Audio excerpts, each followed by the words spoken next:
We have a really great cast tonight for you. I'm really excited. We're going to go to space. We're going to see if they survive. It's going to be wonderful. So, we're going to go around and do some introductions here. If you are a Twitch human, you may know her from her own channel, and that is Cherry Bobomb.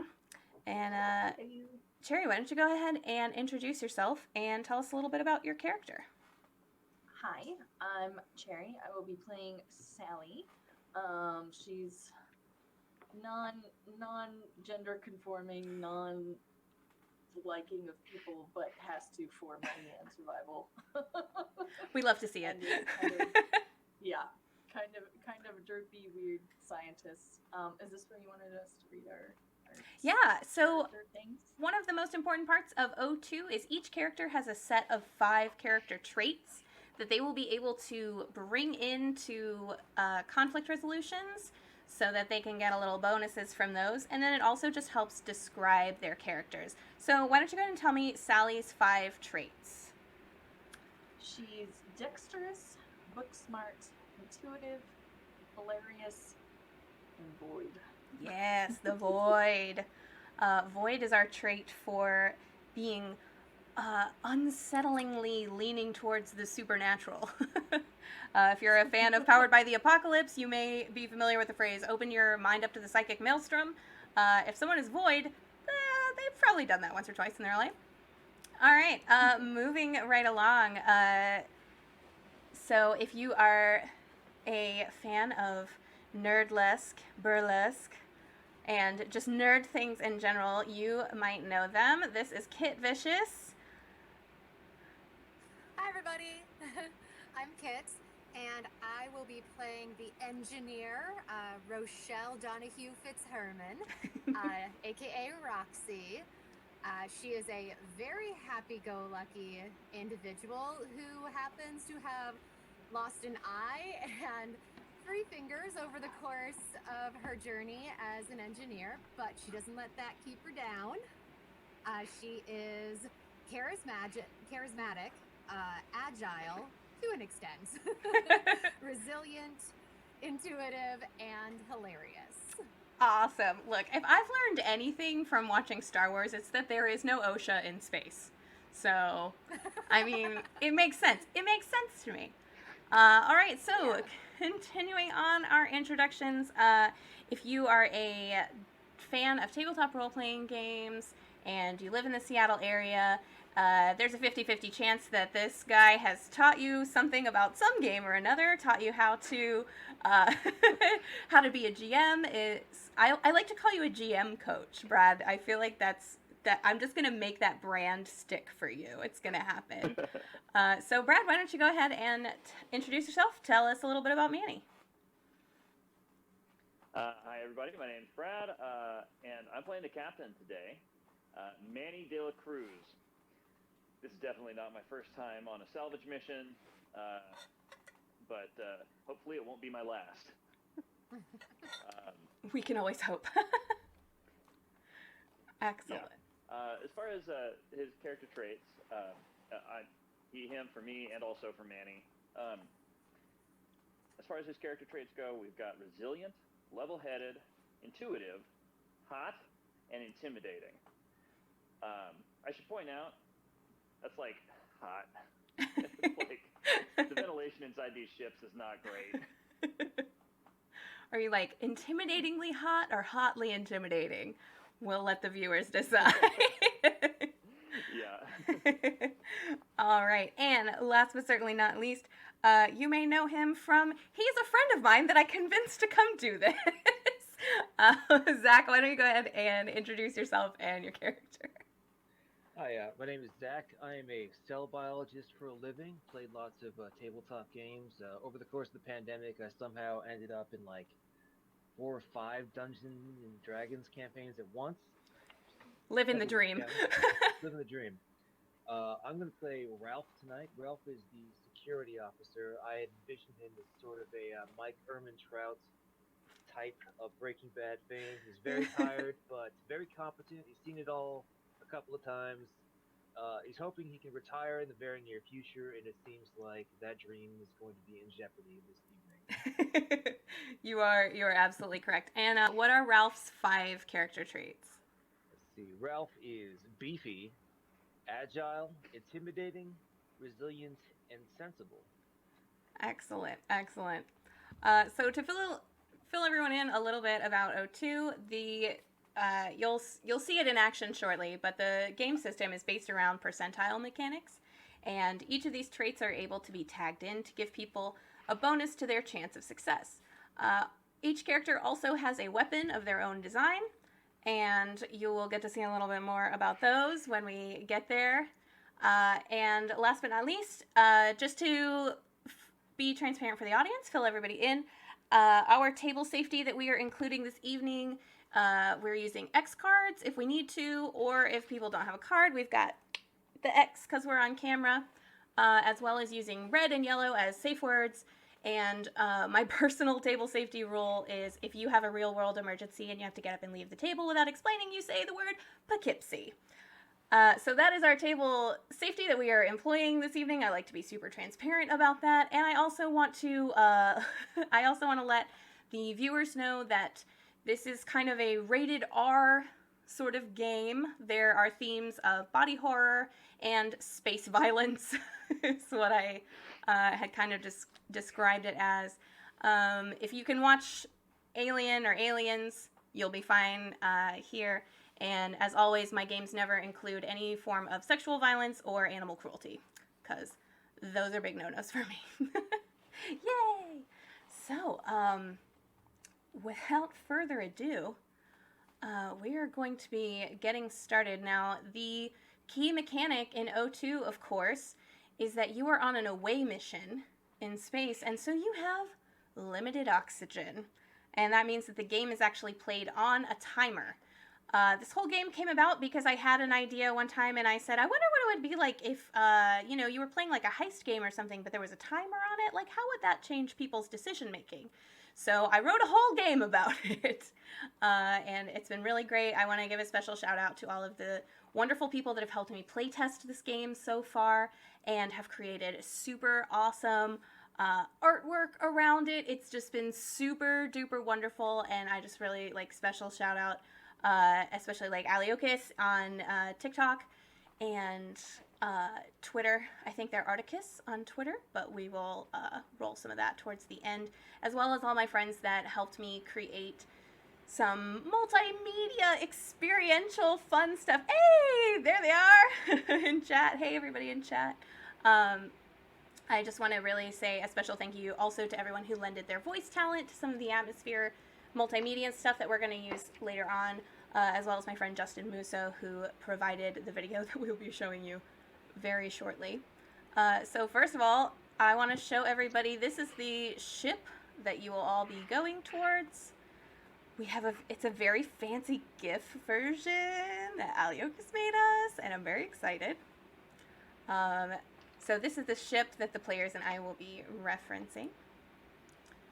So, currently, though, you find yourself crammed into a tiny shuttle. It's one of those situations where you're going out on a corporate away mission to collect some salvage. You have been given the instruction that you need to return a sample crate of biochemical samples, and is the only I just lost everyone all of a sudden. There we go. We came back. So you have been tasked with creating a biomedical sample. Come back. There we go. We found everybody. You're back. Wonderful. Live broadcasts, everyone. It's super great. So you have been tasked with returning the crate JX-018019, whatever it is that they told you in your briefing. You weren't necessarily paying attention.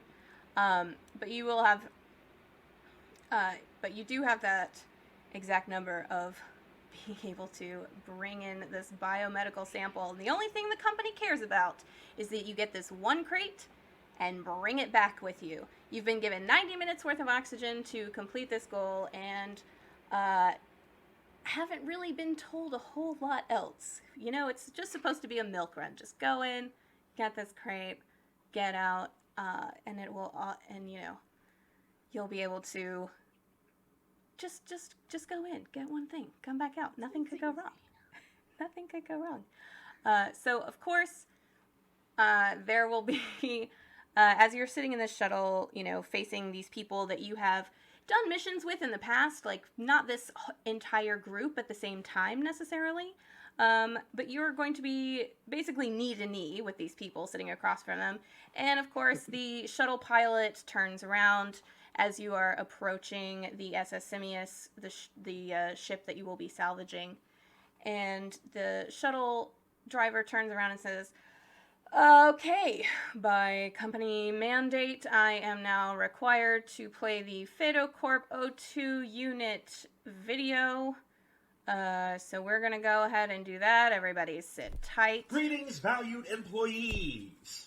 I'm Guy Leitner, CEO of Phaedocorp, here to personally thank you for joining one of our very important salvage and/or rescue and/or exploration and/or space missions. We only pick the best and the brightest here at Phaedocorp, and that means you. And because I'm a boss who cares, I'm here to tell you all about your Phaedocorp O2 unit safety. All Phaedocorp personnel are issued a standard O2 unit for away missions. The O2 unit is equipped with a handy-dandy timer that will let you know how much oxygen is remaining and/or when your oxygen is running low. But don't worry about that. We have formulated the exact amount of oxygen needed for each mission through rigorous data collection, so that no oxygen, meaning no company resources, are wasted. And that means more profits trickle down to you. Now your shuttle pilot will review your contract with you, and then you're off to see the stars. That's exhausting.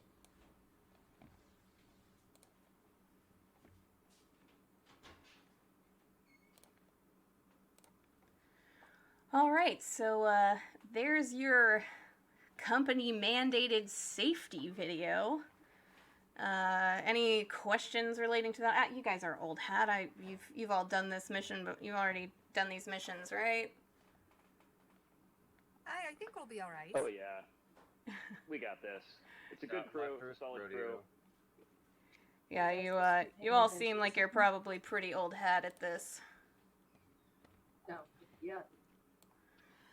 Just to review your contracts, you are granted by the company 90 minutes worth of oxygen from the point of exit of the shuttle. I will be here to pick you up and return you to the space station Phaedocorp base.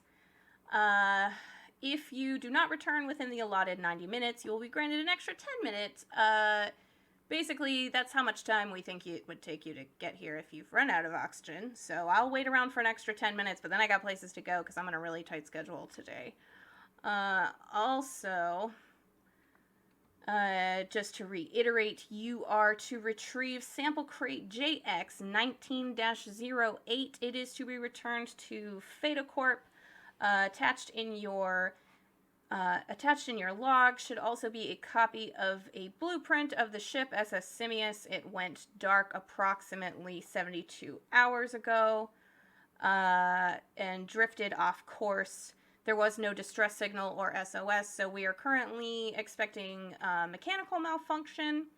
Regardless, due to the time-sensitive nature of the JX1908 biosample crate, that's your only mission. You're not there to fix the ship. It takes 4 pages to say that, everybody. So I'm just trying to, like paraphrase some things for you, but feel free to read your own contract. You should probably do that anyway. Otherwise, you could wind up driving a shuttle for 60 years. It's fine. So you got your blueprint, you got your crate number, JX1908, and you got your 90 minutes worth of oxygen.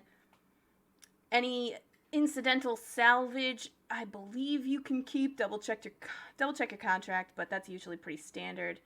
And yeah, that's what you got. Any questions about your objectives? No, as long Get the as sample we crate. just need to get the crate. Get the blueprints. Yeah, you should already have the blueprints in your file, and your sample crate is able to be carried by one humanoid. It says should weigh about 20 pounds. So that's what you got there, and he kind of, turns around to let you guys get yourselves situated and get your to get yourself situated and to get your oxygen oxygen masks put on. So you have the opportunity to talk to your fellow crew members while getting that set up. Captain, it's nice to see you again. How's everything going with wife?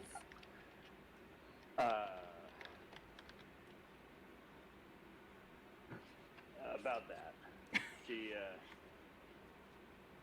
didn't make it out of the last mission. Oh, Captain, I'm so sorry. Yeah. I apologize. Didn't realize that it happened. Yeah, that's why it's why I had to. It's why I couldn't go on the previous run with you. Oh, I understand. Of course. Yeah, this is my first time back in the seat. So. Well, welcome back. I definitely very much missed you. Appreciate it. Real sorry to hear that, Manny. Thanks. Yeah. Anyway, You know, we've got a mission to do here. Shouldn't take long. It's a biomedical sample we're looking for. The med bay is just inside on the starboard side, and we just go in, we get it, we get out. You know, if we have to cut through a bulkhead or two, I expect that's what's going to take the longest here. I think I could get through anything that ship could potentially throw at us, so don't you worry. Yeah, that's why we've got you three. Excellent. Right, You finish. fancy things. You finish attaching your oxygen units to your face as well as your, goggles. It's not a full-on helmet situation. They've tried to get really minimalist. You know, they're trying very hard to conserve company resources. But you do have your oxygen unit as well as a set of goggles and whatever you happen to be wearing. And, as you finish putting on your O2 unit, you hear the happy little chirp and chime and the automated voice, which all of you have grown to lovingly despise, as it says, 90 minutes of oxygen, in a very friendly, calm voice that was very well researched by the company, that this was the sort of voice that you would want to hear. And with that, the shuttle pilot hits a few buttons on the panel, and you hear a hiss as the airlock docks together and opens up, and you are able to step through the door. Who's going first? Security. All right, Ralph, taking the lead. So Ralph steps in first. Who's going in second? I believe I should probably go first, unless the captain wants to go. Why don't we send Ralph first, and then you, and then me and Sally will go next. We'll yeah. eyes Someone open, goes back scanners first. on. Excellent. And, Ralph, as you step through the airlock, the first thing you notice is that the ship is almost pitch black. There's some tiny emergency lighting kind of scattered throughout the ship, but from what you can tell, it is running on absolute minimal backup power, which means that the only ship system that is currently active is the gravity. So there is not currently any oxygen circulating throughout the ship, nor are there lights, nor are there electronics. You do all have a light built into your suit or a flashlight. You all have a personal, light source that you can use. But other than that, the ship is pitch dark. The second thing you notice, Ralph, is that it's very, very quiet. And immediately when you step through the door, you've trusted your gut for long enough that you know when something is wrong. And as soon as you set foot on the SS Simius, you can tell something is wrong. All right, Ralph is going to sigh performatively. He's going to do a couple of old man stretches. He's going to hit up Roxy over the comms and say, Roxy, it looks like the power's down. All we've got is emergency lighting. It's real dark in here, no air, and can't quite put my finger on it, but something went real wrong on this ship. As the rest of you make your way, following behind Ralph onto the ship, you see the same thing. It is pitch black. The only light is coming from your personal light sources, and you kind of sweep those sources around in the sort of airlock docking bay at the very back of the ship. You can see to the right and to the left there are 2 doors for escape pods. When you take a closer look, though, you see that the escape pods are still here. It doesn't look like they were ever activated, but it's really hard to see pretty much anything else, just because of how dark it is in here and trying to work with flashlights. So the door to the rest of the ship is going to be directly in front of you. And, you know, as you make your way across the deck, you can hear the faint clanging of your feet on the steel, which normally on a ship you wouldn't even notice, but it's just, there's nothing else going on here, so it's all you can hear. So, what are we investigating first?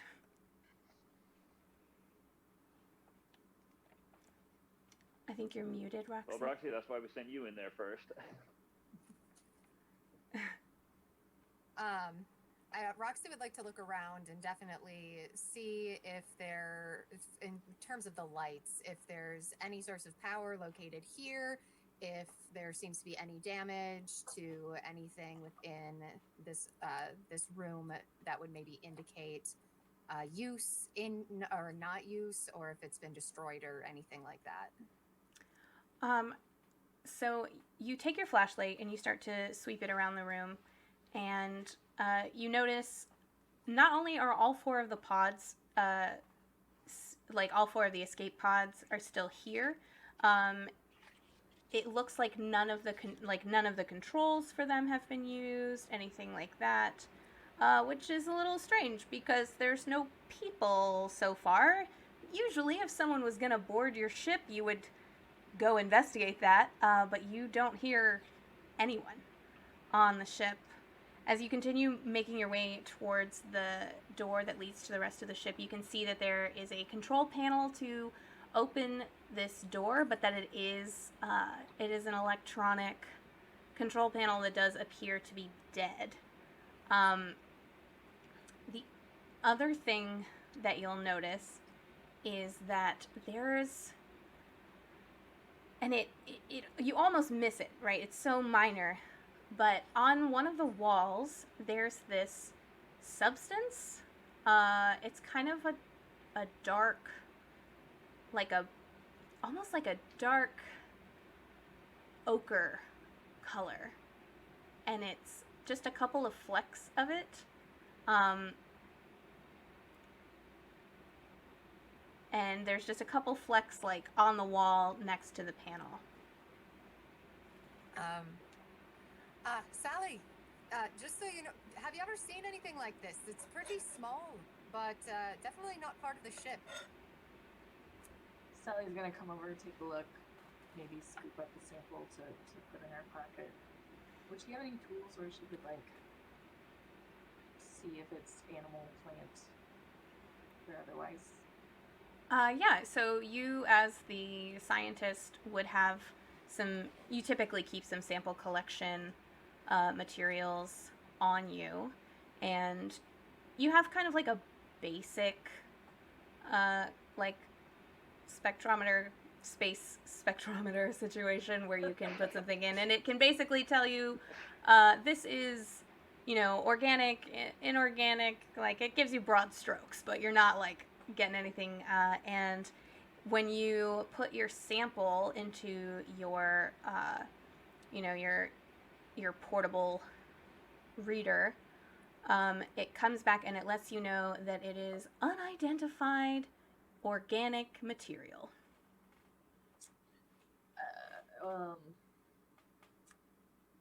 Cap, Roxy, I can tell you it's organic. I can't tell you where the fuck it came from. This is not in some of the stuff I can identify, so take that for what you will. She like keeps looking at it, trying to think about what it could be. This is Her Ralph's mind cue to has been turned on. Yeah. Sally, as you're this is taking Ralph's cue to draw his sidearm and make sure it's loaded. Whatever checks you need to do for a space sidearm. That's he's right. doing it. The as I have it written down on your character, the old reliable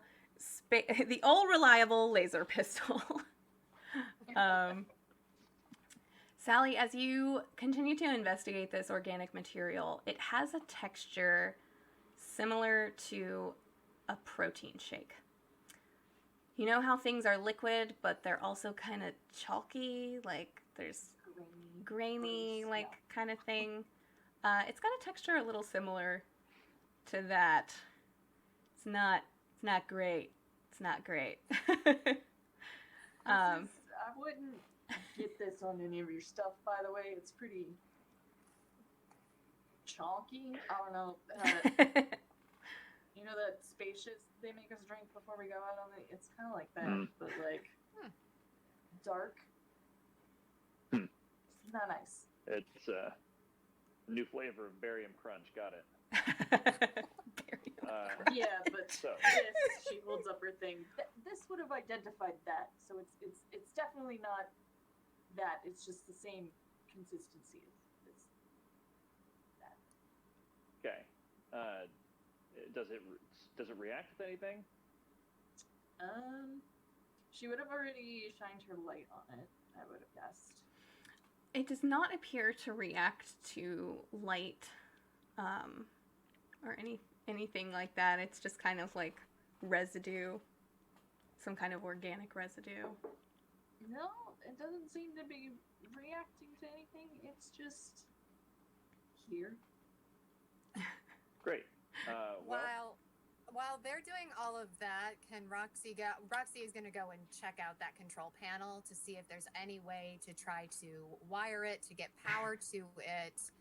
After, of course, first checking with Ralph, being like, Ralph, would you mind coming over here and just keeping an eye on me in the door while I try to look at how to maybe open it? Absolutely, Roxy. And Ralph is gonna do his best Miller doors and corners routine. Excellent. Ralph secures the perimeter of the small airlock room, and places himself on the opposite side of the security door, ready should the door open to wreck face of anything on the other side. So now we have some task resolution to take care of, because you've got a locked door between you and your objective. So the electronics are out on the panel.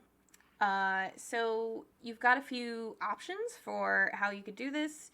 You could potentially reroute some of the emergency power to the panel, because you're an engineer. That's what you do, right? So why don't you go ahead, and I'm first of all going to tell you what your chance of success is by rolling a D100, and you have a pretty good chance of success for this. You have a 77% chance of success. So now what you're going to do is you are going to tell me how you overcome the problem of having a locked, powerless electronic door between you and your objective, keeping in mind that you can bring in any of your traits for a 5% bonus to your chance of success. And you can also if you apply your job to your solution, you can flip-flop your roll if you need to.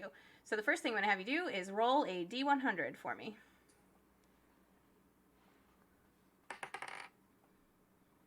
30. Excellent. So you are trying to roll under 77, so 30 will take care of it. So go ahead and tell me how you open this door.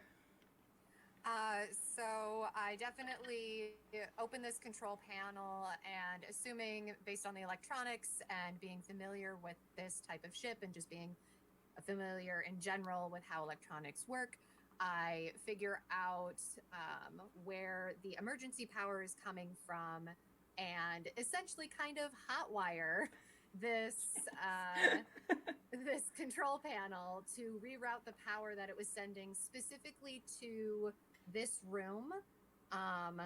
Any power, so like the flashing, the really low flashing lights, routing that first and foremost, alerting my crewmates that I'm about to do this, so making sure that everybody has their lights on, and they know it's going to go dark, so we're not going to scare anybody or anything. And then attempt to open the door by hotwiring this control panel. Excellent. So Roxy, they get over there and they are, starting to pull at some wires, and they, just as they are warning everyone that it might go dark, all of the lights, even the emergency lights, or rather, all of the emergency lights cut out immediately and plunge you into absolute pitch darkness with the exception of your personal light sources. And then shortly after that, you hear a couple of beeps and a hiss, and the door lifts up and open, and looking inside with your light sources, you don't hear anything running towards you, so that's a good sign. And you look inside and you see kind of a like communal area in the center of the ship. You're familiar with these style of cargo, like small cargo courier ships.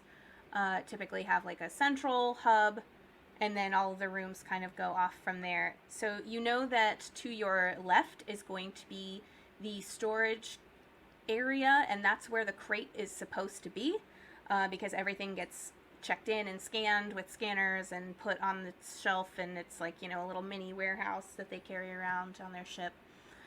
So that's where your crate is supposed to be. To your right, there is crew quarters, med bay, that sort of stuff. And then straight ahead of you is a set of doors that lead up to the bridge.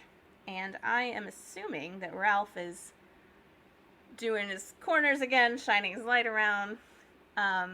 Exactly. So Ralph, that bad feeling that you have, it starts to intensify as you get, as you make your way through the door into the central area of the ship.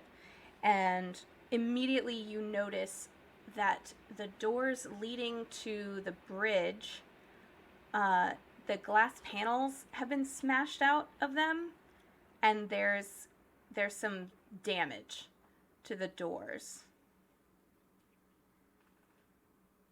Okay. Ralph, be careful up there. Whatever happened to this shit happened fast. They weren't able to send a distress signal. They weren't able to get to the emergency pods. So. Okay. Be careful up there.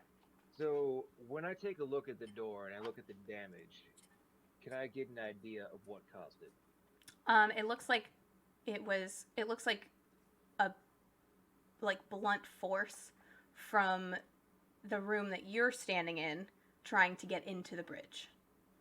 And it looks like a panel was smashed out, and like part of the door is kind of like almost like just smashed in and kind of like wedged open by about a foot and a half, like just wide enough for a human to like squeeze through sideways, and the door is stuck in that position. Okay. I'm going to take a look at the floor and see if there's any scratch marks or blood or anything like that going on. When you take a look at the floor, you see that there is a few small, like, drag marks through what could potentially be blood, as well as a couple of very, very small patches of that organic substance that Okay. look Sally's gonna look have, like up on the completely snuck up walls. behind him. Mm-hmm.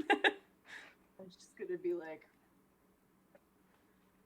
looking to see if it's safe first, but also like, do you want me to touch it? Is I it just safe? were just Do waiting you for- want me to touch waiting it? Waiting for nerdy permission. Practically. Well, honestly, I'd rather not touch it, but nothing jumped out and killed you last time, so I guess go ahead. She's gonna scan the goop first to confirm it's the same thing as the stuff in the other room. Yeah, so you pull out your sample collection kit, and you take another sample and put it in your reader, and it thinks about it for a minute. Loading. Unidentified organic material. So probably the same thing. Gotcha. And then she's gonna scan the blood question mark. Yeah, so you take a sample of the probably blood, and you put it in your your portable sample reader, and it thinks about it, thinking, processing, blood and unidentified organic material. Together, This is not a good combo. not feeling it. I don't. I'm gonna go stand in the middle of everybody now. Yep, that's blood and stuff. Okay, have fun. She just kind of like sneaks where she's like well guarded, but like looking around. Just put the All right. scientist in the Don't middle. Ralph, Don't like that. Ralph, do you see anything up there? Yeah, whatever happened in here, something smashed that door open. So it looks like it was some kind of blunt force. I don't know if it was some kind of mechanical failure or explosion. Sure doesn't look like it based on the marks on the floor. There's something in here, or there was something in here at least, that ripped that door right open. So if you see something move in this here spaceship, don't try to be a hero, don't go investigate it. Just call me over right away. Should we, if it came from this direction, none of the other doors are smashed on this side, right? No, Are it's they? just the door to the bridge. All right. Well, our mission here isn't to find it's not to find the crew of this ship. Our mission here is to get the sample and get out. Yeah, I don't think we should that room. I am gonna have to agree with the captain here. So, let's hit the cargo bay and get our sample, and then I'll go home. I think we're unanimous on that one. All right. Is the cargo bay open? So the doors to the door to the cargo hold, when you get over there, Roxy, you take a look at the control panel, and it looks like someone unscrewed the faceplate, reached in, and just yanked out all the wires to this. So Captain, I'm thinking that someone doesn't want us to be going in here. Yeah, that's definitely what it sounds like. Is there any other damage other than what is clearly seen as just being torn out, or is there anything else that I can see there? no, it just looks like someone on this side of the door yanked out the wires to just basically just like disable the door. Is there like a window or anything to the cargo bay where I can like look through? Do I see anything untoward or otherwise not correct with this door? Yeah, each of the doors have like a very small like little porthole set in them of thick or maybe not thick to save the company money, glass. And so you can kind of like stand up on your tiptoes and like look around with your light source, and everything in there just looks like it's like a regular cargo area. There's racks and racks of those big sort of warehouse shelves that are just like stacked full of crates, boxes, everything, and all of the shelves are covered with cargo nets, to keep anything from falling off, just in case like the ship had to do evasive maneuvers or anything like that. But all of that, from what you can see from the outside, looks fine, and you don't see any, you don't see anything that looks really amiss in that cargo room. None of the same ochre, no scratches on the ground or any blood or anything like that. Just somebody decided they didn't want somebody going through that door. Yeah, that's what that would be. That would be a logical thing to surmise from what you can see. Great. Well, having been on a couple of these journeys, shall we say, Roxy does not always trust what she sees. So she again definitely calls Ralph over, and then also asks that the captain kind of be prepped and ready as well, just in case. Gonna do a pull out of the Muse, my weapon of choice. And what does Muse stand for? Multi-use support of engineer. And just kind of is gonna set it, pretty much like resting it up against her hip so that she has easy access to it as she starts going toward, like, heading to try to figure out what's going on with this control panel. Of course, checking in with the captain first that indeed he wants me to proceed. Absolutely. Open it up. Let's get in there and get out of here. Meanwhile, I'm going to be watching, if Ralph is paying attention to this door as it opens, I'll be watching everything else. Excellent plan. All right, so let's see your chance of success for rewiring this door. So that is a 35% chance of success. When they yanked those wires out, they did a real crap job of it. Cool. So, tell me what your plan is. My plan is to first surmise the damage. As much as pulling a lot of wires out of anything electrical or electronic can damage it, most of the time there is something salvageable, and I should still be able to tell what wires essentially not necessarily control, but definitely feed power to different parts of this door. I'm going to be a little intuitive with it because this is not my first time with the control panel. So that intuition is definitely going to come into play. And I'm also going to pull in some of my resilience, because if I do notice that anything is maybe not connecting properly, or if something seems to have been broken away or broken off or torn, I should be able to use any number of items that I might have on hand, whether that is something metal or some kind of like electrical tape to help potentially fix anything that would maybe need to be fixed. Roxy's known for improving with mechanical devices. Yes, she is. And worst case scenario, my token, which is the necklace that I carry around on my neck. It is made out of some standard, metal materials and a piece of rock from my home that would potentially have some, electrical capabilities as well.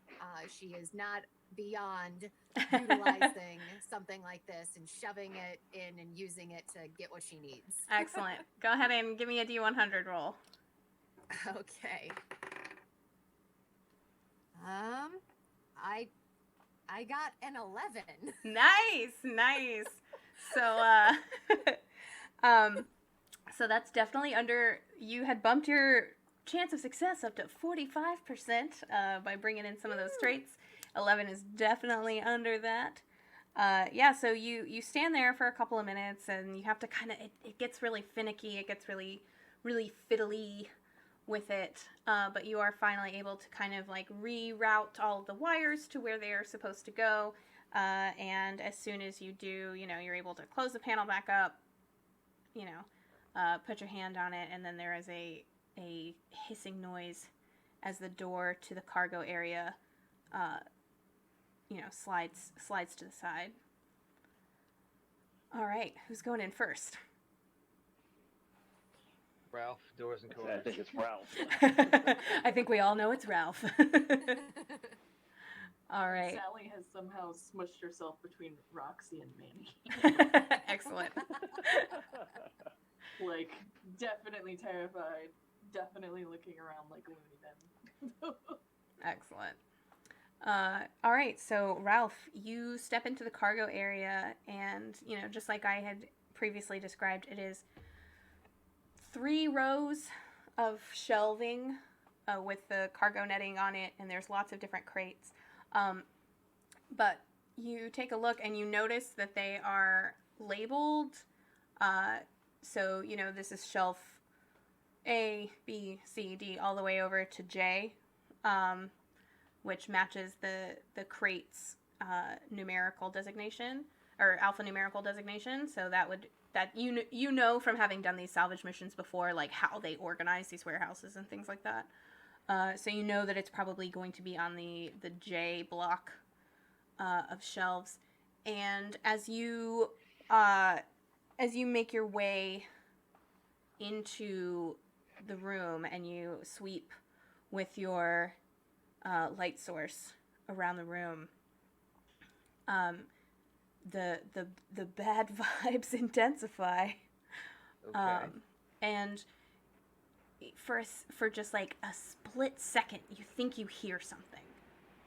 All right. And it's not loud, it's not a growl or a bang or anything like that, but it almost sounds like a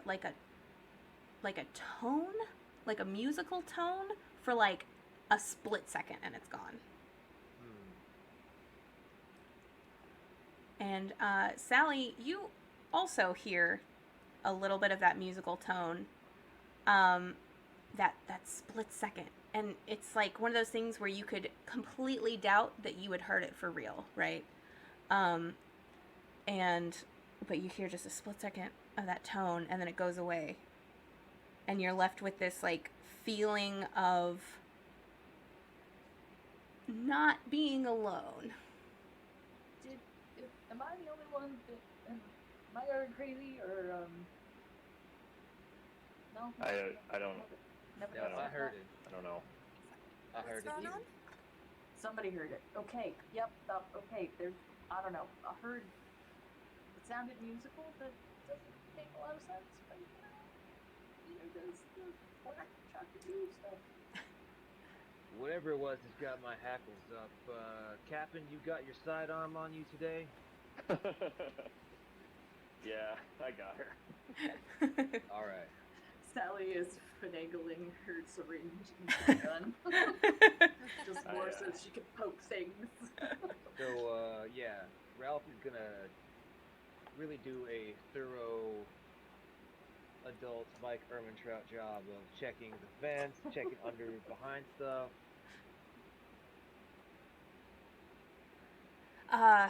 So you move, you begin your, like, with military precision, like, moving through this cargo area. You check all your corners, you check the ceiling. There's no one in here, and there's no, there's, like, the ventilation for this room, they're, like, long, thin ventilations. Like, the ventilation on this ship is not going to be big enough for, like, anything to crawl around in. Anything bigger than like a mouse. But you are able to ascertain that there is nothing. There's no one else in this cargo area. Okay. Sally, I think you can come in here and take possession of the samples. Yeah, Sally, Roxy, get in there. Oh, I'm carrying it? You sure you want me to carry it? You're the scientist. Holds up You her gotta make sure it's scrawny integrity arms. isn't Aye, damaged Captain. or whatever. Come on, Sally, we can handle this. Just us girls. We got this, right? How about I inspect it, you carry it? I can do that. Yeah, we can do that. Okay. That works. Excellent. Sally's gonna I had kind an of... idea that might be the case. Sally's gonna inspect it for anything unusual on the outside. So when you make your way over to the J storage area, and just as a sidebar, Sally's playing a non-binary character, so they them pronouns. And Apologies. it's okay. We said it like once It's at the okay, very I got beginning. boobs. Yeah, no worries. So when you make your way over to the J block and you're like, okay, X-1907, X-190, shit, it's not here. And you see that the slot that crate should probably take up, there is a random other crate of the same shape and size, but it does not have the correct alphanumerical designation. It's a K crate instead of a J crate. So, bad news. This is not the right box. This is K, so we can look in the K section and see if the J I was box just about to suggest that. Yeah, but I like that in chat we just have warning. I'm hoping it's they messed up the letters, but You never know. They could we have have to just, look. could have just been the wrong thing. Yeah, wrong thing. Definitely hope. Yep. Okay. Do I get the Sally, impression from looking at this ship so far, do I get the impression that this crew is the type to make this kind of mistake? Looking around, everything else appears to be nice and tidy. So, not so much. Yeah, that's what I thought. You go over to the next section over, and yeah, you get there, and where this crate is like all the way to the end of the shelf, kind of against the wall, where it wouldn't be noticed that it's missing, like the J section would be noticed more easily, and yeah, there's no JX-19-08. Well, now, Captain, do you think we should open up this crate just in case to make sure that maybe it wasn't put inside this one? Just to double check to see if there's anything else in there.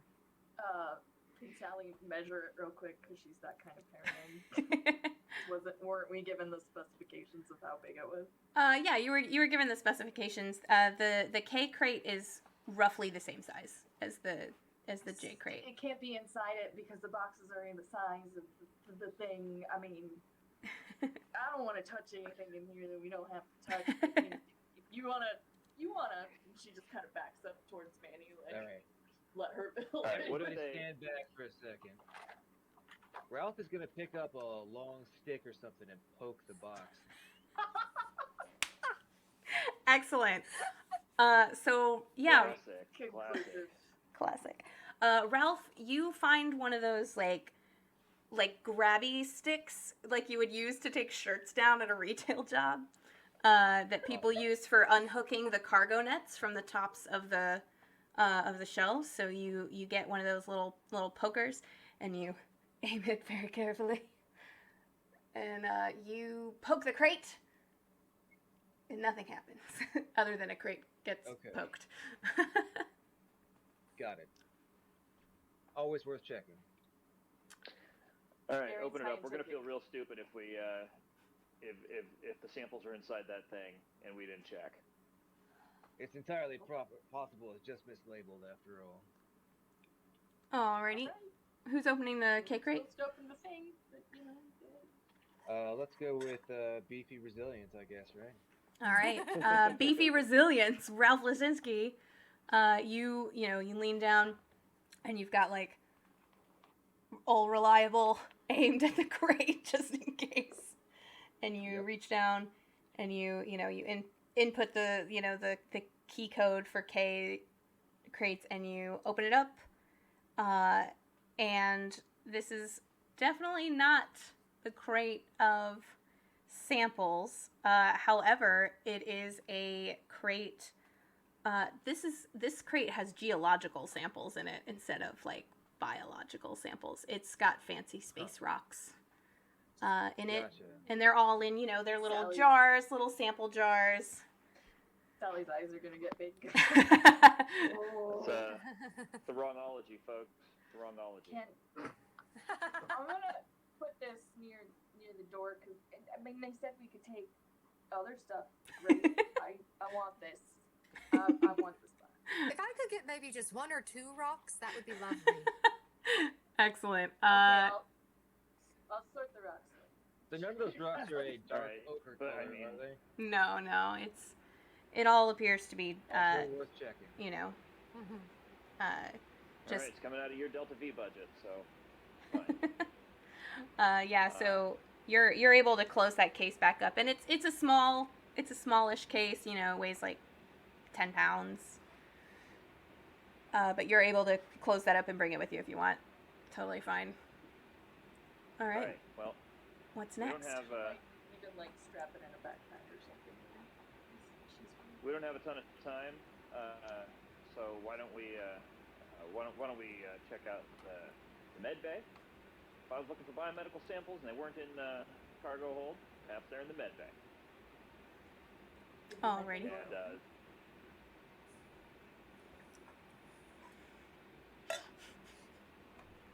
And So you walk across.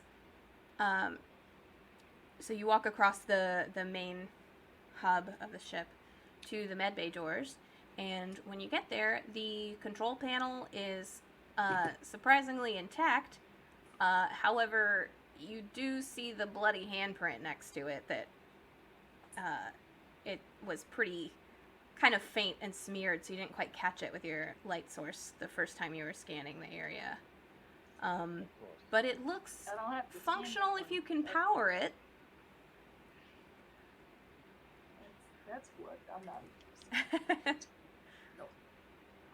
I nervously finger my my wedding ring. Everyone in chat's like, no, don't do it. All right, get So, her open. yeah, Roxy. Let's look at your. Yes. So you have a 42% chance of success. 42 is the magic number. 42 is the magic number. The answer. Fantastic. So yeah, so that's your chance of success. So you can go ahead and roll your D100. All right, and please assume all prior communications and like descriptions from the previous 2 control panels also apply here. Alrighty, so we're gonna be resilient and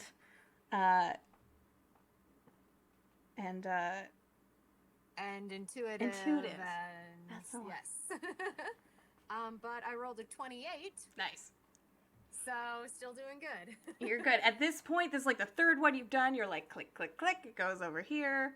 And you you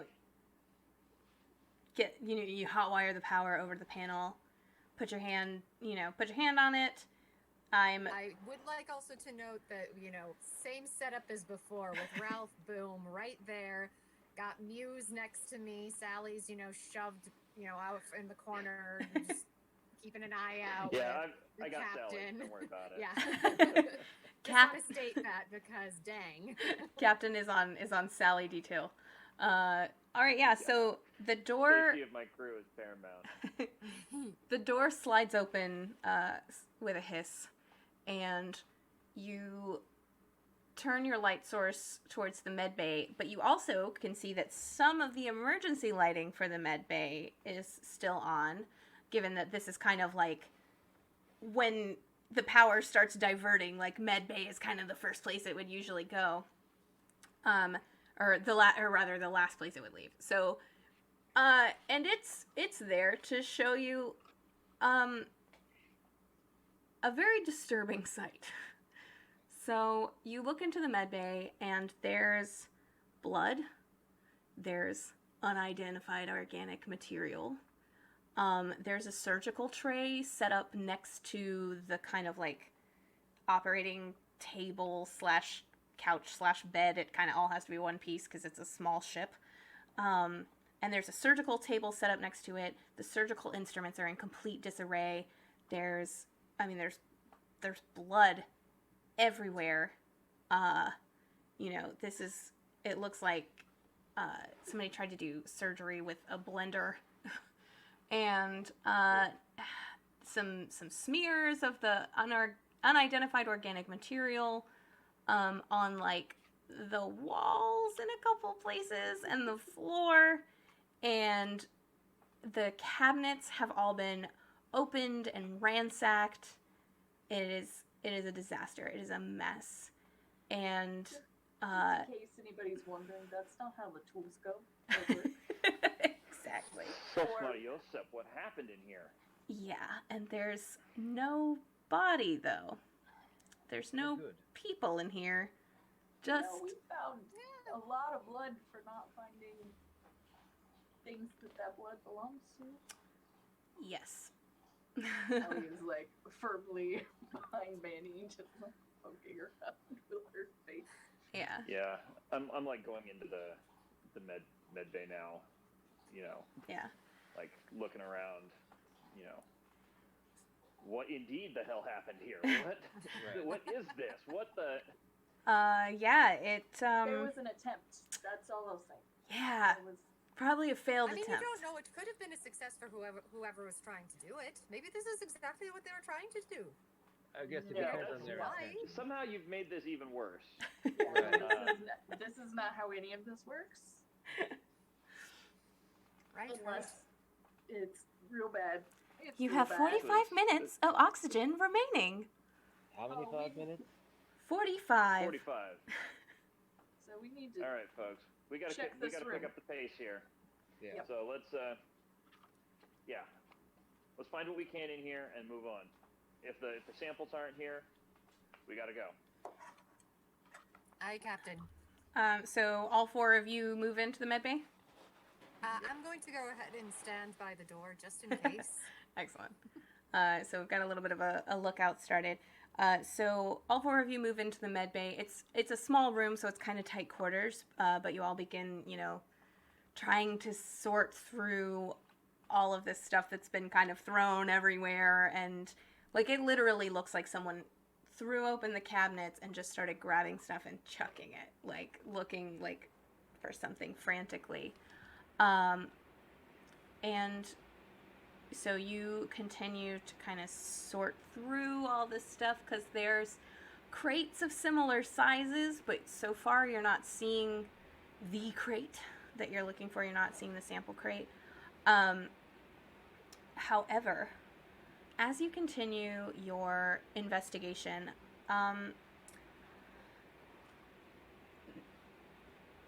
Captain, you are kind of over in the corner. You're kind of like trying to sort through these like supplies that have been thrown everywhere and these crates that have been like chucked around the room.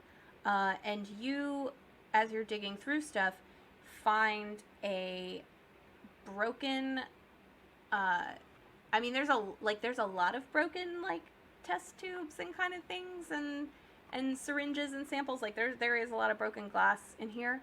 But you just happen to look and to see a broken piece of glass, and you can make out the alphanumeric designation on it is JX19-08.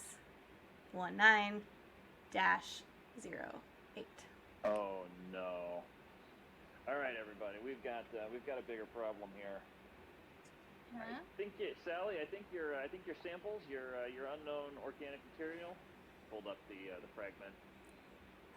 I think they're what we're here to get.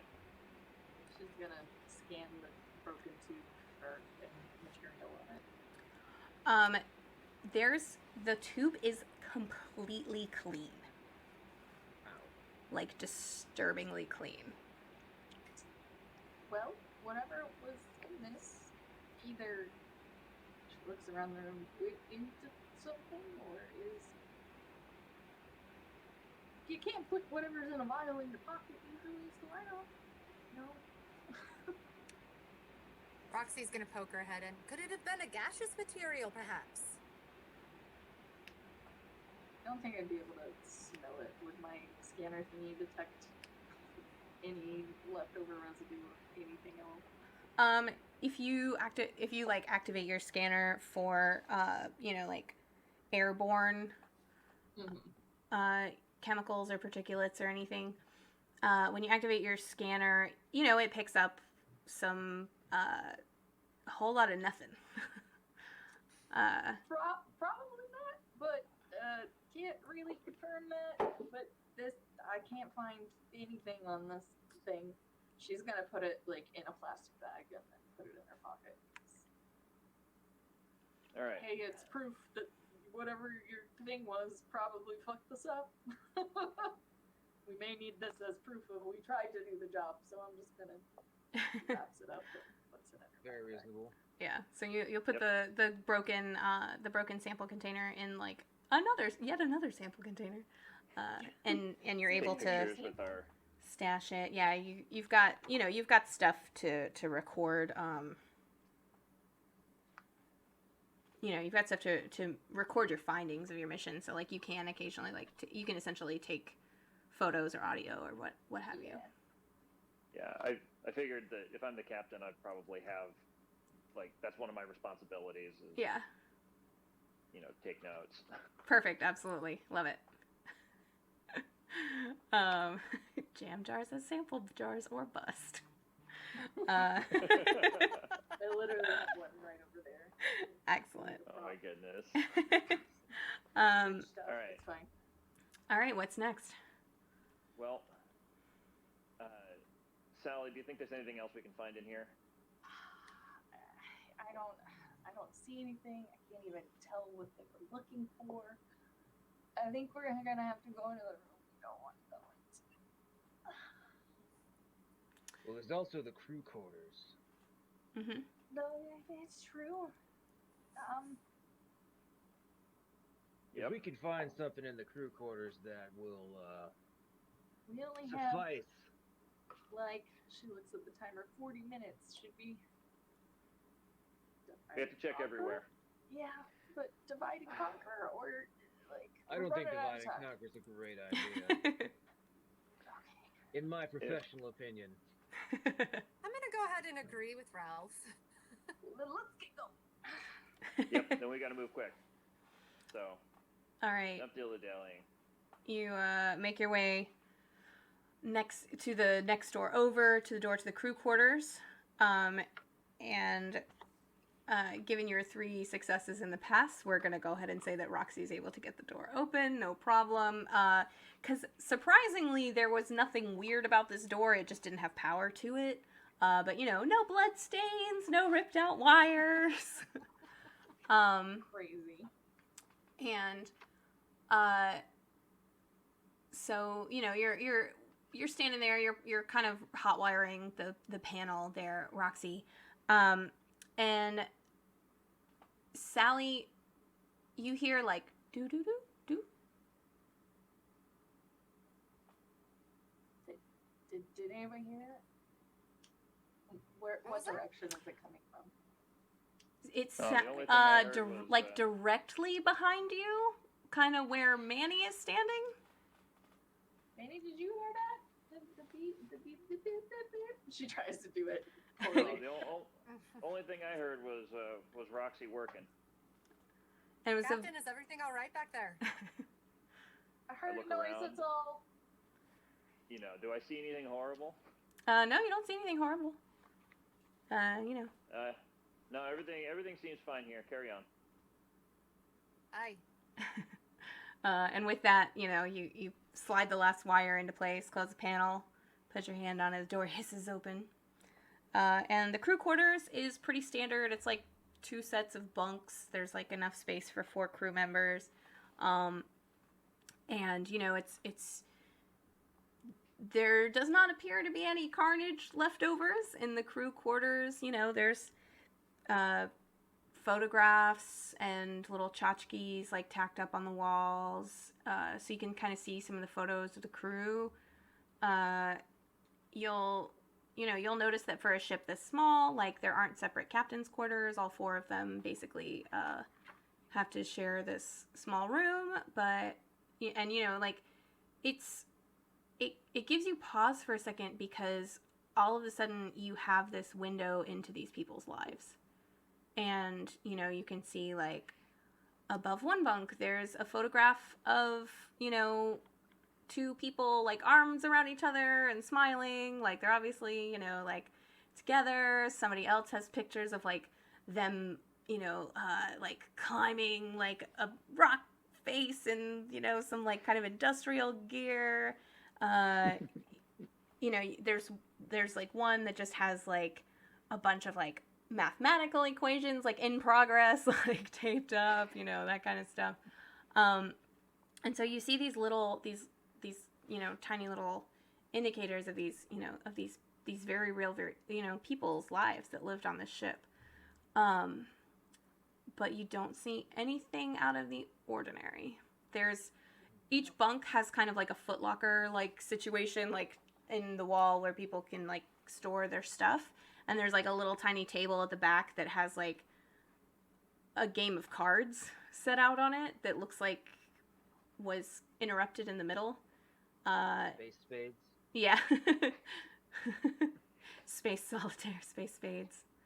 And yeah, so you know, you can see, like, there's a couple of, like, cups that look half drunk at this table. Like, obviously whoever was playing cards got up in the middle of it and never came back. Right. This just lends credence to the theory that whatever happened very quickly. Yep. Are there any notes or anything? Any, like, notebooks, journal, data pads. diary type thing, anything like that? You don't see any of that stuff here in the crew quarters. If you go looking through the, like, footlockers and little storage things, looking for, you know, because I assuming that you're probably opening everything, checking for the crate just in case. Yep. You don't find any sign of the crate. Like, it's all just, like, personal belongings and uniforms and things of the crew. You don't see any notes or anything like that. But as you're thinking about notes and data pads and things like that, each of these courier class ships has a black box in the bridge. Of course it's in the bridge. Yep. All right. So, who wants to go in the room that only allows Skipper to get doors? Sally is just shitting herself. Sorry, I didn't mean to peek my mic. All right, Well, Ralph is Sally, once you don't again have to go going to first. sigh very performatively in the tired old man fashion of Getting too old for this Mike shit. Or, yeah. He's like, all right, folks, I guess it's about that time. We're gonna do one last check on this pistol. Let's go. I'll check it out first. I'll signal if it's safe. If you don't hear anything, or if I tell you to run, don't wait, just get out. I won't wait. Okay. I mean, you're awesome, but... I think you know that if you tell us to run, I'm going in there after you. It's the I have to captain's, ensure the safety of my Sally. crew. the captain's duty. That's your prerogative, Captain. Uh, And yeah. Ralph will get ready to head over there. So, Ralph, you make your way through the door. Like, you can, it's a, you know, it's a little tight squeeze for you. You're kind of a big guy, but you're able to squeeze through, and it takes you onto the bridge. And there's obvious signs of a struggle here. Like, like, one of the chairs is, like, twisted around at a weird angle, and there's some dents in the control panel, like the sort of main control panel for the ship, and a couple of, you know, blood stains, some more of that ochre colored, powdery, unidentified organic stuff. Chunky, gross stuff. But chat is asking if Ralph's standard issue clothing includes a red shirt.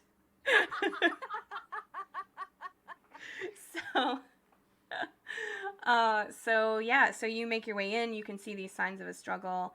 That feeling of not being alone intensifies, but there's no one in here. Okay. And no bodies, nothing. Just signs of a struggle and the like main computer terminal. Okay, he's going to do the most cautious and paranoid perimeter check of his entire life. All right. You diligently, methodically go through and you check individual corners. It's a relatively small room, but like you go like behind the behind the control unit, you check and think there's like a really skinny closet on one side. You like wait by the side of the door, open that bitch up, like check in everything, and you go through and you investigate this the scene, and you do not find anything. There's no people, no crate, no nothing. Okay. I'm gonna jump on the comms and be like, Captain, I don't see any active threats in this room. It's clear that there was a struggle. I see a lot of what we're guessing is that biosample that we're sent here to collect. I recommend you send in Roxy and Sally to see if they can straighten anything out. Why don't you hang out there and cover our six? Sally is giving Manny a look like, don't want to do. Do not want. She reluctantly follows Roxy. Yeah, Sally. If And there's anybody, Roxy's ready. on the crew who needs to be in there, it's you. I'll make sure that sure nothing sneaks up on us from this way. Thanks. She like blurts out, not angrily, mostly scared. I'm very intrigued to see what's on that black box. If Sally, if it makes you feel better, I'll be right inside the door. How's that? 30 minutes of oxygen remaining. Yeah, let's go. Once she hears that, she just dashes. Like, fuck it, it's time. So you squeeze your way in through the door, followed immediately by Roxy. Captain De La Cruz is on the other side, being watching out for other threats. So, Roxy, you know that typically the black box for these ships is actually housed like in the main control panel, and so it's designed basically to, even if the control panel has been kind of crunched and smashed up a little bit like this one has, it's designed to survive as like its own entity, like a black box on a plane. That being said, that's a lot of like crunched up, bent up steel surrounding where you need this black box. And you might need someone who can brute strength this open. All right. Might I be able to borrow some of your brawn for just a wee bit now? All right, Roxy. All right. And I do. Alrighty, let's check out your chance of success here. So your chance of success is a 100. All right. So Boom. awesome. Yeah, so Ralph walks over, takes a look at it for a second, kind of like figures out where the best leverage point's gonna be, and then just like rolls up the sleeves and grabs it and yanks the whole front panel off of this. Jesus, is everybody okay in there? Yeah, there's like a loud metal. It's just Ralph. Don't worry about it. Just Ralph things. Just Ralph While things. they're Just doing Ralph that, thing. Hashtag just Ralph things. While they're doing that, Sally is kind of scanning the rest of the room for any crates or substances that aren't the two that they've already been finding, aka blood and the chunky stuff. Yeah, It's so officially called the chunky stuff. the chunky stuff. Yeah, so the so Roxy, you're able to get in there and like dismantle the black box and pull it out, and you can hook it up to you can basically hook it up to your comms to listen to the black box, and that's so you have it in your possession now. Well, I am definitely going to. Well, Roxy's definitely going to double check in with the captain to ensure that, confirm black box has been acquired, and inquiring if the captain would like me to only feed to maybe his comm what has happened, or if it should be to everybody. No, send it to mine. All right. Alrighty. And so Probably she is leave going Sally to. out of this one. So she is going to directly link up the black box to the captain and ensure that he hears what happens on the ship. Alrighty. So I'm gonna go ahead. Personally traumatizing. It's fine. Yeah, it'll be totally fine. So I'm gonna go ahead and play the black box audio for the audience. Earlier, I sent the players a copy of a transcript from the black box. So shortly, Roxy transfers this sound over, and hopefully it works. Ships like SS semis, 2040, 26. So this doesn't matter. It's all gone completely sideways. First the doc, it's Cedo, then the captain. Oh gosh, the captain, stop! Stop! Leave me alone! Everything's gone wrong. They're all infected. I'm probably infected. Whatever this thing is, it's bad. I don't know. I'm just a glorified mechanic. I'm disabling the ship, taking us off the map. No distress call. Oh god. Oh. Lex, I'm so sorry. I love you.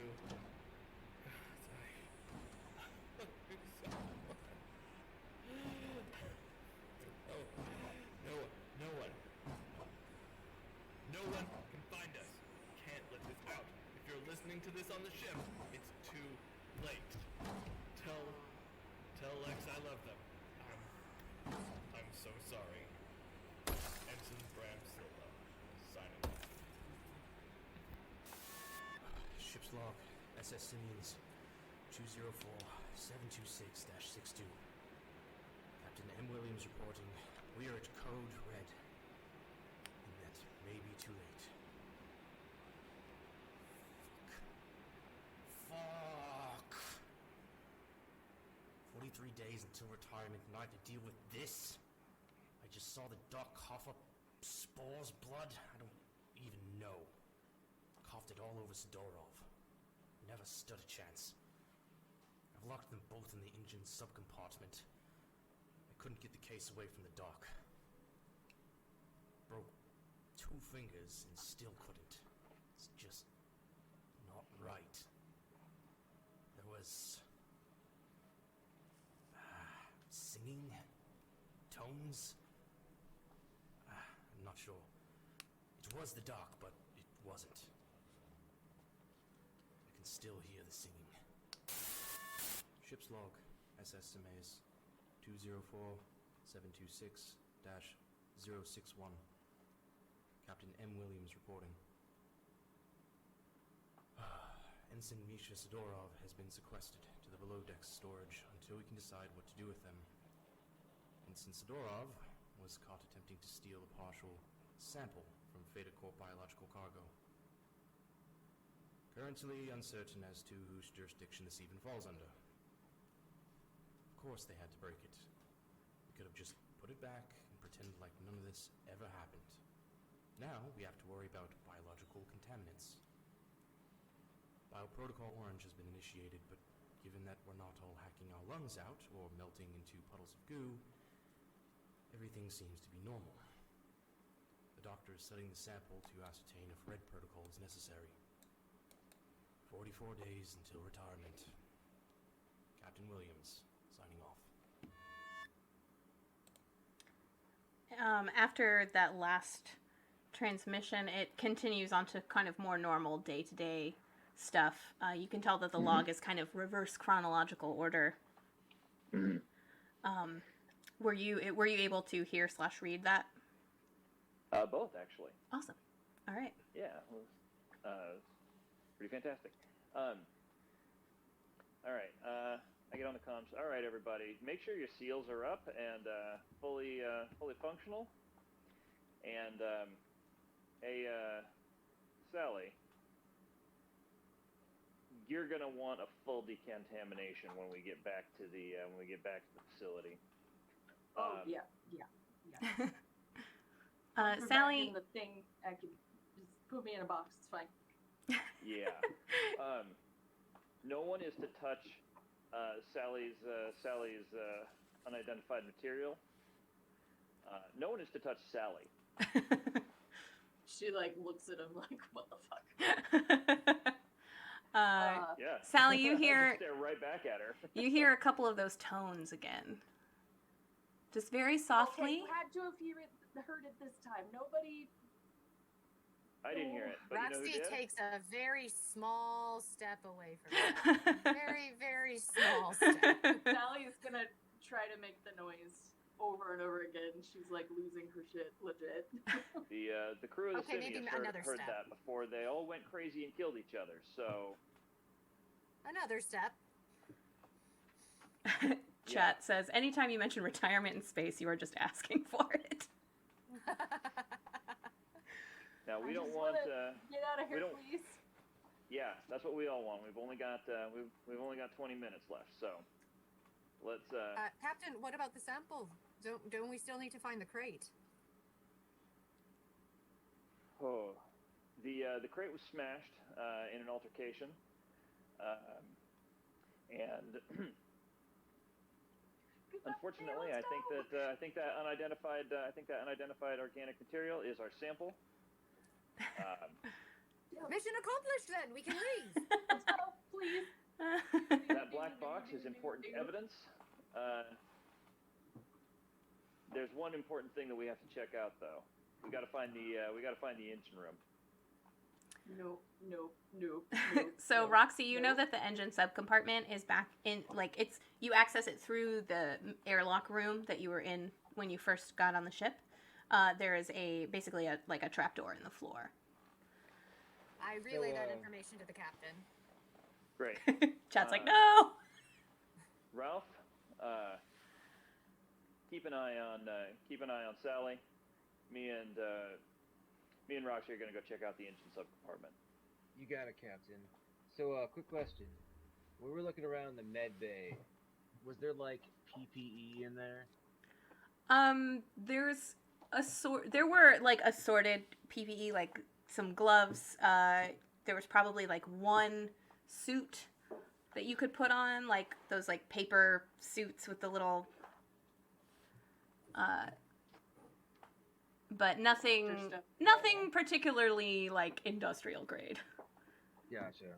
It's all kind of flimsy, disposable stuff. I feel like I'd rather have that than nothing. All right. So you and Sally are headed to the med bay to get PPE. Captain and Roxy are headed to the subcompartment, the engine subcompartment. Don't think this is gonna help, but here you go. Yeah. It's a very quick detour since you'd already like seen all the PPE stuff in the med bay, so you're able to just kind of like dart over there, grab a couple of things, get back. You're like pulling them on as you're walking out, like standing right next to Sally. And so Ralph and Sally, do you go Wouldn't in? it make more sense to actually have Sally put the PPE on, since she's the one who's in theory contaminated, thus keeping it a little bit more centralized for the three of us? Sally gives the look of death. I will kill you later. I'm just saying. It's for protection, right? We've all been contaminated. You're all in the room with the... Whatever. Okay, sure. Sally, if you're gonna contaminate, if you're gonna kill any of my crew, I want it to be on purpose. PPE on. We're all All right. contaminated, but that's fine. I'll do your thing if we can get out of here. Sally's Put like it on. aggressively putting on like a paper radiation suit situation. And so Roxy and Manny, you get to the airlock room. Ralph, are you guys moving into the airlock room as well, or are you staying in the like main middle room?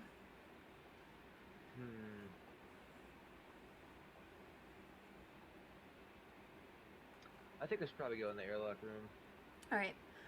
Okay, so all four of you go in there, and Roxy, as soon as you reach down to grab the like handle that you like pop out to lift open this door, when you put your hand on the panel, these always feel a little warm, but this one is warm and, like, warmer than usual. Which is weird, because the engine, in theory, should not be running. Captain, I have a concern. Sally's already scanning it. And There's traces of the unidentified organic material around This is a bad idea. the handle and the We have hatch. evidence. We should go. We should go. That's If there's anyone left on this ship, they deserve a proper burial.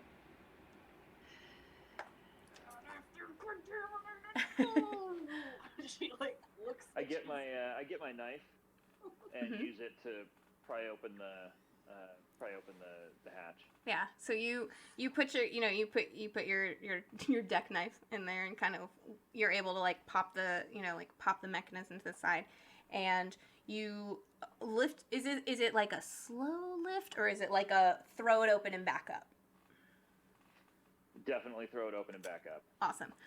So you throw the door open and you take a couple steps back, and as you look down, because there's like a ladder, like a very short ladder that you have to kind of crawl to get into the subcompartment, and as you look down, you see 4 somewhat desiccated bodies curled up like they're sleeping, and as soon as you throw the thing open, all of them move their heads to turn and look at you. Well, they would be looking at you if they were alive, probably, and they all have these fungal growths on them, coming out of their eyes, out of their mouths, out of their ears. Like it's like mold, like fungus growing on the sides of their faces, and they turn and they see you, and now all 4 of you start to hear these tones, these like musical electronic music like tones, and you realize that it's not coming from directly behind you, it's coming from in your head. And the tones start getting agitated and frantic. And one of the bodies starts coughing, and as it coughs, these spores come out of its mouth. And the bodies start to lurch up to their feet, and like one of them starts to put a hand on the ladder like it's gonna crawl up at you, just as you hear 15 minutes of oxygen remaining. oh, you bet your sweet bippy that Roxy has moved forward and is attempting to now slam that door shut again. Oh my goodness. Yeah. You don't bury that, whatever that is. So Roxy and Ralph like tandem, like run around to the side, kick the the door closed, like and you're like it's kind of weighted down, but you start to hear like pounding on the underside of this door, and then you start to hear this dry, raspy, stilted speech, and you hear us. Be us, come, be us, come, happy. All right, everybody, we're getting out of here, and we know that these things are super strong since they smashed down the door to the bridge. There's 4 of them down there now. Time to go. Yeah, the clanging and banging is getting louder. Is there anything we could slide in front of the door to barricade it? Yeah, Ralph, you sit on it. We'll get some heavy stuff to put on it. Okay. There is like a big there's a big heavy like table situation in that central room. You could theoretically drag that in here and like prop it on top of it. Is it metallic? Is it possible to do any kind of soldering or anything? Because my muse does have a very high energy, like essential like beam that can kind of do a solder job. All right, let's see what your chance of success is. Ooh. You have an 11% chance of success in criminy. sealing the door through soldering / metal. And then, Manny, you said you were grabbing something heavy to put on it? Mm-hmm. All right, cool. So that is going to give you a teamwork bonus with Roxy. So that brings the percentage of success up to 21 instead of 11. I'm going to pull my resilience into this because of the fact that I have created Muse, the Muse, my whole thing by myself. I need it. If I need it to be stronger, if the laser, the energy that it's putting out is not enough, I should be able to up it a little bit to try to figure out a way to get this melded or welded together or soldered or whatever that word is. I'm like freaking out over here imagining. All right, go ahead and give me a percentile roll. Okay, well, it would be a 91. What? But I'm pulling in the fact that I'm an engineer and I'm doing engineering type stuff, so I'm gonna flip that to be a 19. All right, 19 under 21. So between Manny and Ralph, they go into chaos mode, just run, grab all of the, every heavy thing on the ship, and not only do you start welding that compartment shut, but you start welding the metal of those heavy things, down and around, and you're just, on a mission, and... Sally is bringing her barely heavy. Sally's like, I found this chair! Runs in with, Add it on, we need more weight. Good job, Sally, keep it coming. Grabbing, the trunks and stuff, and after about you do manage to get this done very quickly in about 4 or 5 minutes. You have welded this at this point it's modern art of just metal, everything metal that you could find has been welded to keep this thing shut, and you can still hear the banging of these things under there, just Here we go now. it's just banging up out they're trying to open it, and the whole time you can still hear their singing their tones at you, and you can hear the voice boxes of the former crew members being used to say, us, be us, happy, us. Is the bus still waiting for us? Yep, you just have to call up the shuttle pilot on the comms. Yeah, we do that thing. All right, you guys got your crate in there? What's that banging noise? It's complicated. We have a sample. Okay, so you got the JX 19-08 sample. We got what's left of it. enough. It was destroyed. We've got a sample. Definitely got You a guys, sample. yeah, all right, yeah. I mean, I'd ask if you guys are okay, but you're kind of a little close on oxygen. I know people always get a little squirrely with that.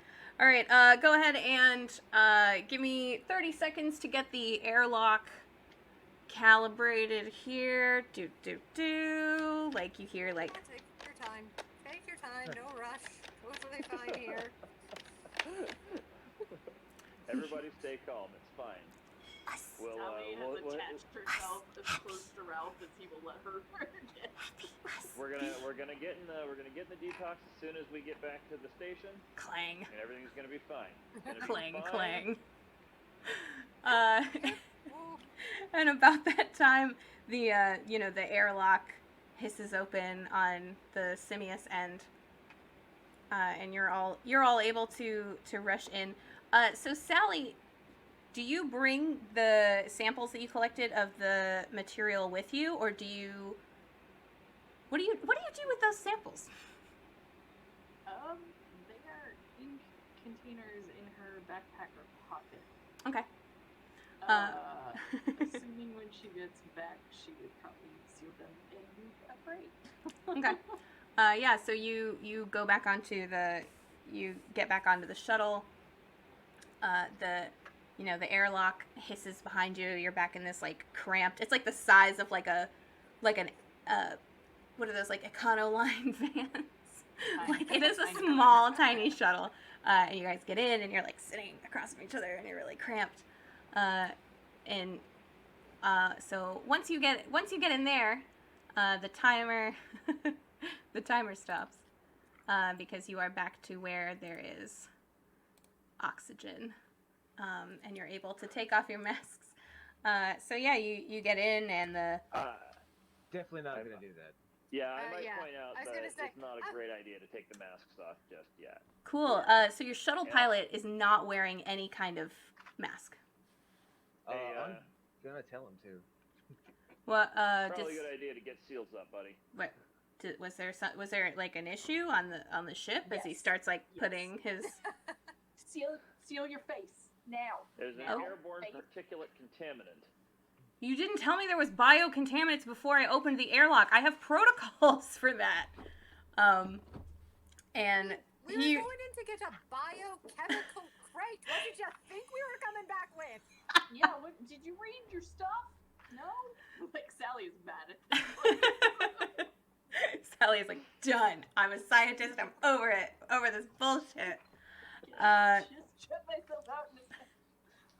Excellent. So yeah, so you are so the ship, the shuttle flies back to the main sort of hub Phaedocorp station, and you go through, you do your mission debriefing, and you feel like you're able to put this mission behind you. Captain Manny's really close to retirement, like all that stuff. But every now and then you hear that song again. You hear those tones again, or you'll be in a crowded room of people talking, and you'll just hear us be us, happy, and that stays with you for the rest of your lives. Oh, good. I So don't we like get it. a souvenir. You get a souvenir. It's called Beyond trauma. the rocks. Beyond the rocks. You get a souvenir. But you're able to resell that geological sample case for a good chunk of change, and there's good stuff. Sometime later, you're searching through the records and you realize that every instance of the SS Simius has been wiped from the records. Like, it's gone. And a couple of years later, you hear about the latest like vaccine development from Phaedocorp. And not long after that, the station that developed that vaccine goes dark. Okay. And everyone wonders what's possibly happening. And at that point, you're just glad that you don't get assigned to that salvage. The end. Yay. So thank you so much, everyone, for coming to play. For another round of anything with Captain Manny again. Oh my gosh. Yeah, I don't blame you, frankly. Yeah, great job, everybody. Great game. Thank you so much again for playing with me. It was really great to have you guys. It's totally a combat option to like fight the mushroom infested corpses. Nah, Roxy was not about any of that. But I do. Also, none of us were carrying a flamethrower, so. Yeah, sometimes you just gotta kill it with fire. So I am. Like one of those situations. Which would have made it worse, I'm sure.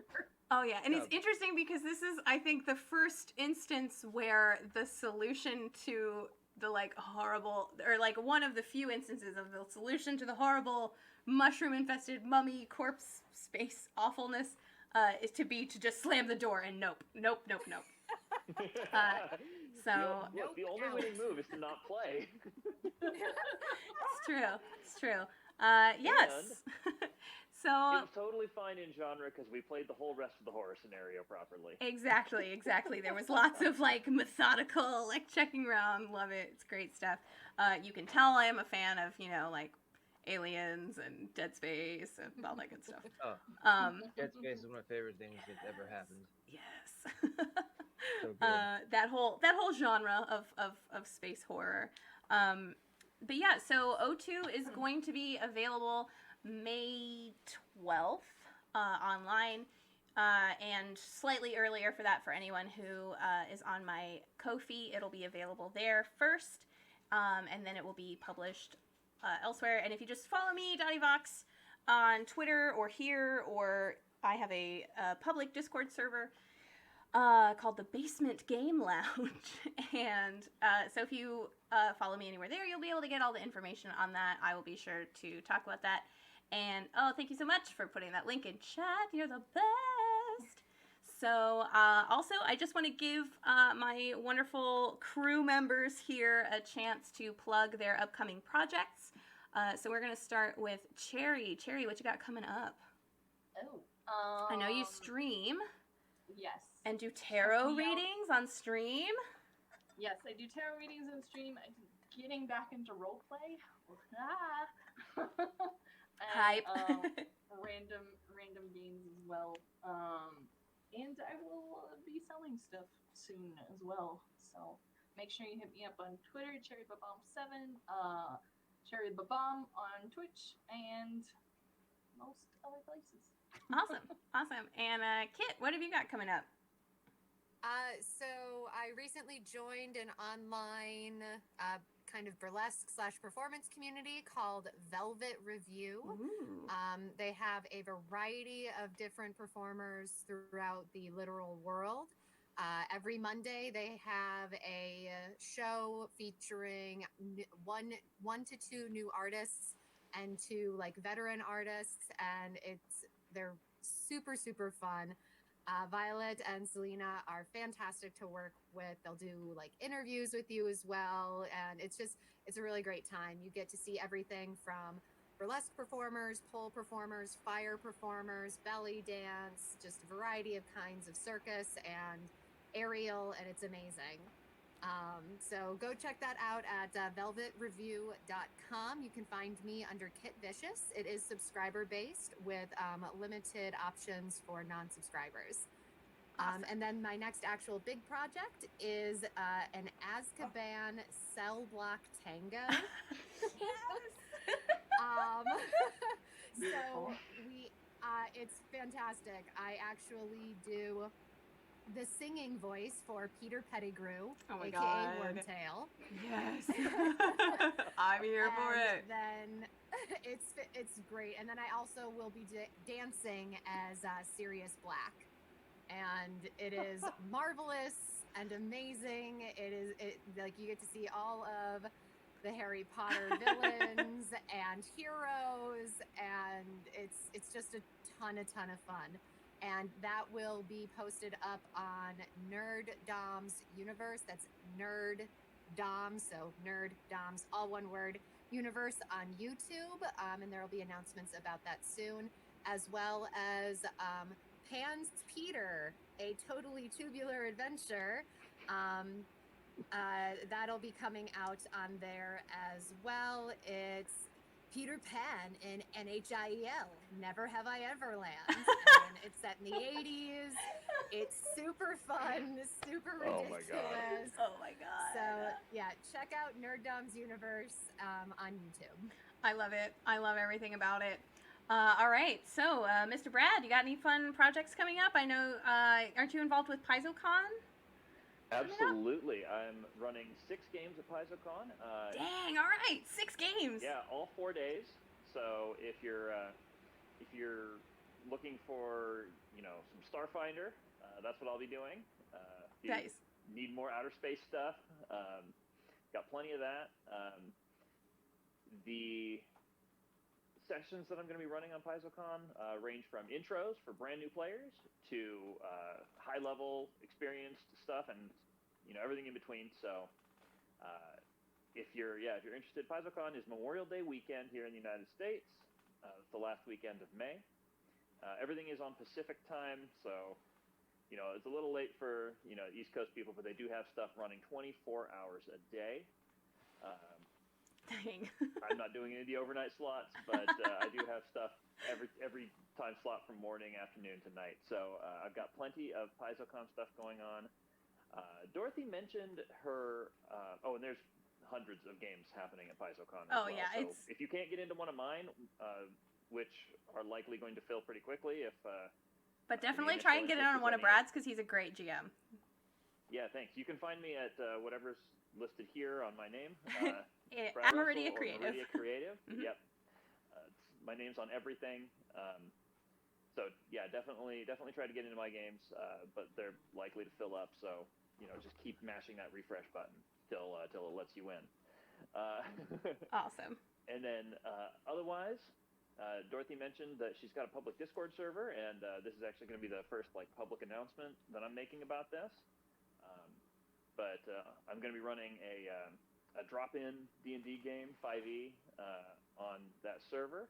If you're interested in that, again, my name is Meridia Creative on there, so you can find me, and I will add you to the list for that. Come play games with us. Yeah, it's 5e. It's just a big dungeon. Whoever's playing that day shows up and That's goes the finds basic loot one, and yep. all kinds of stuff. Mhm. And Zach, do you have any parting words of wisdom? Zach, actual human scientist. That was super fun. I appreciate that. I don't have a Twitch channel or anything. I actually am putting together a homebrew setting that's ready for 5e that some of my players encouraged me to package up and sell. So I might do it. Nice. Gonna get in Wow. on that tabletop role playing game writing. I'm gonna hit you up about that so that I can help promote that when that comes out. That'll be awesome. Appreciate it. Awesome. Thanks again, everybody. I also want to give a special thanks to a couple of other people. Once again, Aliokis, who made the awesome ship map that we got to use today. They made a GIF version and they made a regular version. Also, I want to say thank you to all of the people that lent their voices to the multimedia that we used in the show. That would be Brian Stewart, EJ Tiesto, Lefty Lucy, and Big Mo. Great. They did such a great job on literally no notice, and it was really delightful that they did that. Also, thank you to Justin Mousseau for filming the Boss Who Cares video for us, which was absolutely delightful. And then this is the sample adventure that comes with O2 when you purchase it. It is a one-page RPG. So I'm a big fan of one-page RPGs. I like narrative rules light stuff, so that's what I wrote. And I will include all of the assets and resources that I created for this game when you get your copy of O2, so that if you want to run this module, you can, or you can use them for whatever else your little sci-fi heart desires. And yeah, thanks again, everybody, so much. Thank you, everybody in chat that was watching. It was super great to have you all here, and I will be producing more live play stuff coming up, starting end of May, early June is when we're gonna kick some of that off. I have another one-page RPG that I'm writing that's coming down the pipeline that involves being the adorable animal sidekicks of fairy tale protagonists. So very different from this one. And I can already tell that I'm going to need to bring Kit back for that. Important please, question. yes, please. Will there be hedgehog houses? There's a distinct possibility of hedgehog houses. And if you definitely need hedgehog houses, my 5e adventure is also in the works. And thank you so much in chat. It was absolutely my pleasure to share this with everybody, and I really am excited to publish it so that everybody can take it, use it, have fun with it, and run fun games. So yeah, thanks again, everybody. If you want to come play games with us, join our Discord server, and follow me on Twitch and Twitter for all things O2 update related and all sorts of fun gaming stuff. So thanks again, everybody. Have a great night.